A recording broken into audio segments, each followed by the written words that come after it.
So we're almost ready for the start of this 15-minute race for the 5 Club Racing MX-5 Cup. It's the black car of 777 Courtney Milnes on the left-hand side of picture. 34 Ian Cameron next to her as the race gets underway. Pretty even start between the two front row drivers, but actually it's Courtney that's made slightly the better of the starts there and has got her nose in front then as they head up towards the first corner. But round the outside goes Mike Comber. Said he'd be one to look out for, and the number 58 car moves from 4th position into the lead by the first corner. So it's Mike Comber leading then, I think. Looks like Ian Cameron in second.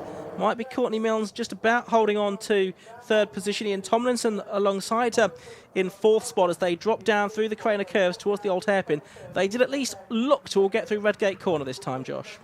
And behind Milnes, you got Short and Epps side by side, so they're absolutely together still as they work their way through the field. The rest of them come down the Craners into the old hairpin. One of them takes an unconventional line, but we get back onto the tarmac at the back of the field. But up to McLean's comes Mike Comber, well in front of the rest. Epps is ahead of Short. He's gone off wide. Is he off the road? Not quite, but he's lost a lot of positions there. So Ben Short's got all that work to do again. He made up at the first corner, but Mike Comber trying to get away early on in because he knows those two quick guys that'll be coming through the field. Yeah, he could do with getting as much daylight between himself and the rest as he possibly can. It is still Ian Cameron in second place there. Looks like it is the Mike Epps car there into 3rd position. Ian Tomlinson 4th. Courtney Milnes from pole down to 5th position as they make their way through the Fogarty S's. Then behind him is the 93 car, which is Ben Abbott, who went well 2 seasons ago before having to end his season with injury. And then it's Ben Short and it's Ian Cameron that's getting a bit twitchy there. That's allowing Epps through to 2nd place then. So Epps now going to head off in pursuit of Mike Comber. Ben Short with a bit more work to do to try and make his way through the pack. So as they climb up the hill towards Goddard, bit of late braking going on from Courtney Milnes, a little bit of a tap onto the rear of Ian Tomlinson's car there. Ian Cameron loses another position there, it would seem, as they come off the left-handed Goddard hairpin. So at the end of lap 1, it's Comber leading, Epps 2nd, Ben Short is up to 3rd, Ian Cameron 4th, Ben Hansey 5th, and Ian Tomlinson 6th. Yes, I think it was quite an aggressive move from Ben Short to get himself ahead of Ian Cameron, and Ben Hansey trying to follow him through as the field flow their way through Redgate Corner. Shout for Steve Foden from the back of the grid. He's up to 20th. Remember, he retired in race 1, and Declan McDonnell up to 23rd. So they're both drivers that have overtaken over 15 cars in one lap of the Donington Park circuit down into the old hairpin. Ben Abbott is that getting alongside Ian Cameron. He had a good start because he started 12th on the grid and was 7th by the end of the first lap. There's Declan McDonnell diving down the inside into the old hairpin. But this is the battle for 5th, I think, between Ian Cameron and Ben Abbott. And Abbott goes through on the inside line to gain the position. As you said, a couple of years ago, Ben Abbott, a race winner in this series. Courtney Milnes, she's dropped quite a few positions, hasn't she? She's just behind Tom Smith there, who was looking down the inside of Ian Tomlinson. Couldn't quite make that work at Coppice Corner. But the leaders make their way down towards the S's. It was 2 seconds between Comber and Epps after one lap, and then a further 2 seconds back to Ben Short. There's Hansey in P4, side by side for 5th between Abbott and Cameron, and Ben Abbott goes through into 5th. It's a really good run from him after starting 12th on the grid. That's right. So, 2nd lap of this race, and we've got probably the 3 quickest drivers out at the front of the field as things stand, I would say. But lots to be sorted out further. Oh, and Courtney Milnes has fallen victim there to, I think, Matthew Short a little bit. And now that's Tomlinson, isn't it? He's been really elbowed wide and down the order at the Goddard hairpin as well. So Ian Tomlinson has lost a bit of ground there. He was 6th. Not even sure he'll be in the top 10 by the time they come back through again. Oh, and that's Jake Dormer very late on the brakes up into the Goddard hairpin, number 61 as well. He was in 11th place at the start of the lap. Leaders have come through. Comber leading. Epps is 2nd, but Epps is the fastest lap of the race that time through a 1:54.956. The gap first to 2nd down to 6/10, and then it was nearly 3 seconds actually back to Ben Short in 3rd. Okay, that lap from Mike Epps is just about half a second away from what they were doing earlier. There's the battle between Marcus Bailey and Ian Cameron for 7th position now, because Tom Smith's got himself ahead of Cameron at the start of this lap. There's the battle for the lead. Mike Comber's been caught by Mike Epps. Epps is alongside. He's up the inside in towards McLean's and goes through. So Mike Comber's strangely off the pace, really, isn't he? Was caught very quickly by Mike Epps, and he got past without too many problems. Yeah, I thought it seemed a bit more of a fight there between the two of them, and already Mike Epps just looking to put a few lengths between the two of them. Ben Short still got quite a bit of ground to make up. He's not really caught these two, which I thought he might do. So Mike Epps in particular showing good speed during the course of this second race of the day for the Switch 5 Club Racing MX-5 Cup. Into the Fogarty S's for the third time in this race. Epps leading, Comber second, Ben Short third. Got Ben's third, fourth and fifth at the moment, haven't we, with Hansey and Abbott involved as well. Also we did at the start of the lap. See if that's still the case in a moment. Through the Melbourne hairpin go the two leaders. Comber trying to keep Epps in his sights.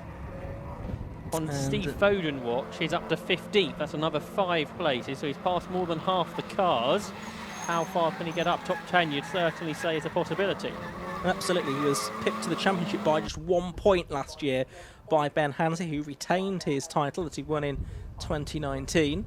So Epps over the line this time, and just over half a second back to Comber in second place, and it is then still 3 seconds, isn't it, to Short in third place. So he's not made any ground at all on the top two, which I do find a bit surprising here. I thought he might do.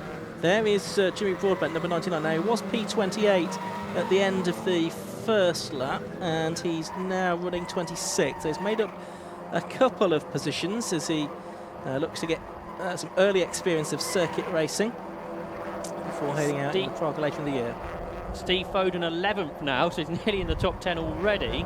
So it's a really good drive from him through the field after whatever that problem was for him in the first race when he was running up in third place. Down through the Carrera curves they go then. This group of cars that are a bit further down the order. We're in the sort of back 40% of the field here, which is being headed by Jimmy Broadbent. He's not got cars quite as closely around him at the moment as he did in the first race, and perhaps he'll enjoy a bit of time just to focus on his own driving a bit more rather than worry about what's going on all around him. It really is just about getting signatures on his race licence at this stage. Just in front, we saw Declan McDonald, who's not making so much progress. He's just got himself into the top 20. So he's just ahead of Jimmy Broadbent after starting from the back in the car that won a different MX-5 championship last year in the hands of Joe Wiggin, who'll be moving into the mini challenge this year. Here's Courtney Milnes leading this group of cars with Matthew Short and Ian Tomlinson behind. But this is at the back end of the top 15 really, so that pole position for Courtney Milnes hasn't gone well at all for her. No, there's Declan McDonald. 16th. Yeah, absolutely. So Declan McDonald, former low-cost champion, mighty mini champion as well. Did some Formula V racing as well, although that wasn't as successful. Climbing back up the hill now. There's Matthew Short, there's Ian Tomlinson. So yes, this is the scrap for the lower reaches of the top 15, and Declan McDonald trying to make up a place here on the number 67 car, which I think is David Abbott, and I think he managed to do that. Yes, he did. Steve Foden is 9th now, and he's lapping at similar pace to the top 3, and quite a decent chunk quicker than last year's champion Ben Hansey. So I think Steve Foden is going to be a real contender for the championship this year, even if Donington hasn't quite gone to plan to start out 2021. Yeah, drivers can of course drop their worst scores at the end of the season, and maybe this meeting will form part of those drop scores. Looking at the lap times, Michael Epps hasn't gone any faster than he did on the first flying lap of the race. He's still done a 1:54.956, which is, as you were saying, Josh, still just about half a second slower than he managed in the earlier race, which was in its own right a lap record, breaking the Ben Short mark, which is a 1:55.83, as Ben was explaining different tyres this year in the 5 Club Racing MX-5 Cup. Good scrap going on further down the order. This involves Raffle Drash actually in the number 79 car, who I think was 4th in the championship in 2018. He's making his return for this season. Probably a bit more competition though than there was in 2018. That was the year that Paul Maguire won the title from Ben Hansey and Ian Tomlinson. Since then, Ben Hansey's won both campaigns. He's 4th at the moment in this race. Squeal of tyres as the cars navigate their way around the Melbourne hairpin. Now here's Courtney Milnes, and she is 14th, or she was at the start of the lap. So trying to regain some of the ground that she'd lost from that pole position start. Here's Steve Foden fighting back, trying to get past Marcus Bailey, which will be for 7th. He's already passed Ian Cameron on this lap, so this is for 7th for 77 Steve Foden. Remember, he started right at the back of the 40 car field, around the outside of Marcus Bailey he goes, and that is 7th position. So this has been a brilliant drive from him. He's got a bit of a gap now to Tom Smith, who was part of that championship battle last year, and they start at the opposite end of the grid for this race. There's only 3 drivers on circuit that have been faster than him during the course of this race, as far as I can see, which are the top 3, Epps, Coomber and Short. The rest all a bit slower than Steve Foden, which is probably more or less what you'd expect, because he was so close to the championship last year. His pace, though, is a whole second quicker than Ben Hansey's, which you perhaps wouldn't expect. No, I mean, Ben Hansey's sort of on his own, really. He's probably not got a lot to aim at the moment. He's got 2.5 seconds over Ben Abbott, and he's got sort of a margin to make up on Ben Short as well, which he might feel is unattainable. So he's possibly just driving a bit within himself at the moment, I would think. Steve Foden has got the incentive to drive the wheels off his MX-5, and he's doing so. So this is the battle for 8th position coming down to the S's. I can say 3 3/4 minutes to go in the race, Josh. Bailey v Cameron, this is. Ian Cameron also started on the front row of the field. He's dropped to 9th position now, but he's trying to get 8th away from Marcus Bailey, and he's looking to come through into the Melbourne Loop. Meanwhile, behind them, Jordan Johnson completes the top 10.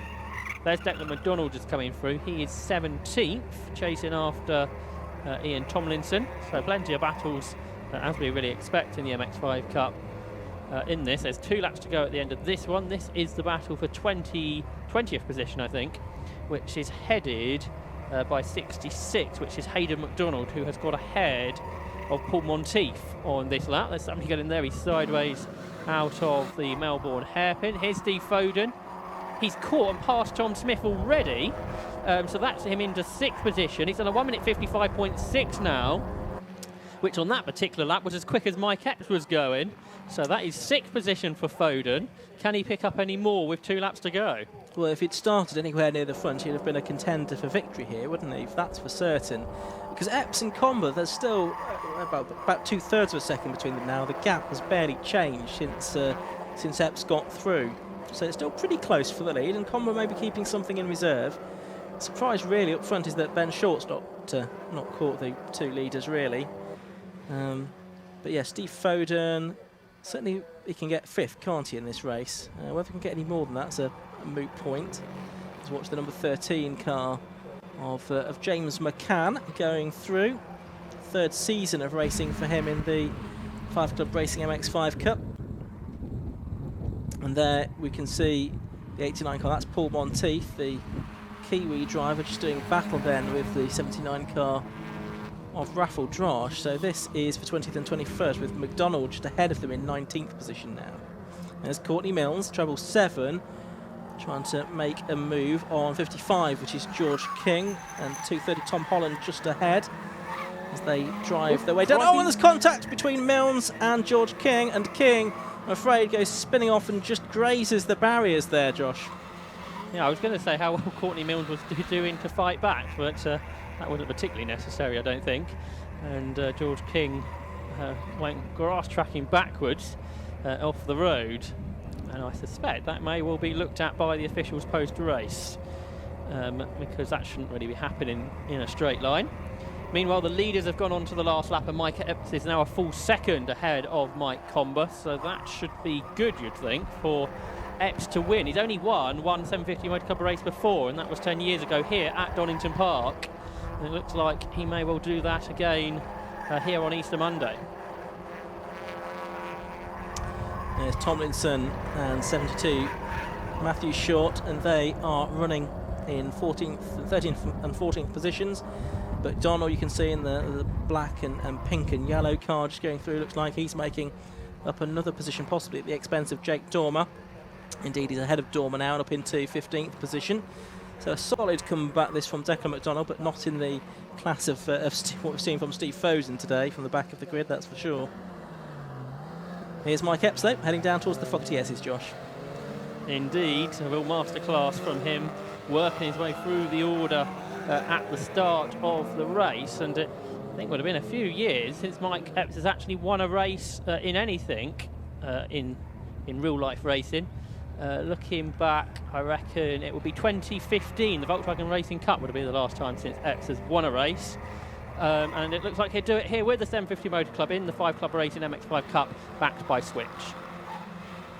Through Goddard for the final time then comes number 3, Mike Epps, and he got the lead relatively early on from Mike Comber and didn't face the challenge that we thought he might from Ben Short. He takes the checkered flag then to get that victory that has eluded him for a while. He wins round 2 of the 5 Club Racing MX-5 Cup. Second place goes to Mike Comber. Yeah, thanks very much, Ian. Down here with our race winner from the 5 Club Racing MX-5 Cup. Mike, great to see you. Prior to this weekend, you said you didn't know if you're going to be first on the podium or on a plane to another track. Well, you've proven you've won the race. Well done. Yeah, that was mega, to be fair. I can't complain about that at all. Obviously, coming into a series like this, I know Ben Short fairly well, and I know how many laps he's done in these cars. So I think to beat him square on pace was going to be quite hard in a car that I've literally just jumped in last Thursday for a few laps on a track day. So yeah, great racing, really fun. Hopefully I've not done any damage, because I definitely can't afford it anymore. And yeah, everyone that I raced against, it was really good. Got a mega run around the outside on lap 1, and I knew Ben was a bit behind, so it was my chance to get off like a scolded cat after Michael Comber, who was actually, I was quite a fan of his in karting, so it's quite cool to come back and race against these guys. So yeah, it's been great fun. Cheers to Martin Tolley, who's given me his car for the weekend. He's trusted me with his noble steed. I don't think I've broken it, but we'll find out later. I was going to say, it was an epic first couple of laps, because you started 8th on the grid, you kind of closed the gap down, and then all of a sudden, within 2 seconds, you'd caught up with Mike and got the job done. Yeah, he had a bit of a bad lap, I think, because I had a really nice, clean lap. So shame about the oil at the last corner, because I think we could be pushing for the lap record in that one, but it's just not quite there. And by about lap 4, the tyres are just going off. So I caught him, got past him, and then of course he's got the benefit of the draft, and I was thinking, hang on, this isn't done yet for the last couple of laps. But yeah, kept it. I think I missed a gear once and he missed a gear once, so it's all evens, and I need to work on that for next time. And it has been a strange year, hasn't it? We've spent most of our life now behind sims and doing kind of online racing, which you've done very well at, but it must be nice to jump back into a car. Yeah, I was talking, obviously Jimmy Broadbent's here this weekend in the other car, and it's part of that that's got me out, and it's been really nice to see how he converts to the real life. The difference is the confidence. You know, you've got G-force and stuff and noise. It's literally everything's in 3D, so for him it's a, you know, sensory overload. But he's really come into it quite well. I need to find out how he did in that one. But I was instructing him on Thursday round here, and you know, with a push he's pretty quick. So I've done a load of sim stuff last year. I now earn a living from coaching on the sim, racing on the sim. I actually won a £5,000 simulator to add to my other sim about a month ago on a series online. So for me it's kind of been, joking with a mate the other day, that's been somewhat a reverse from real racing to sim racing. So for me, I think I'm just going to set about racing loads of different cars that I haven't raced before over the next couple of years, and having fun and seeing what I can do in them. Well, great stuff, Mike. Well done today. You got the win. Congratulations on that, and hopefully we'll see you back again soon. Indeed. There you go then. That's the 5 Club Racing MX-5 Cup done here at Donington Park. On the way next, it's the longest race of the day with the Tagiwa Club Enduro Championship.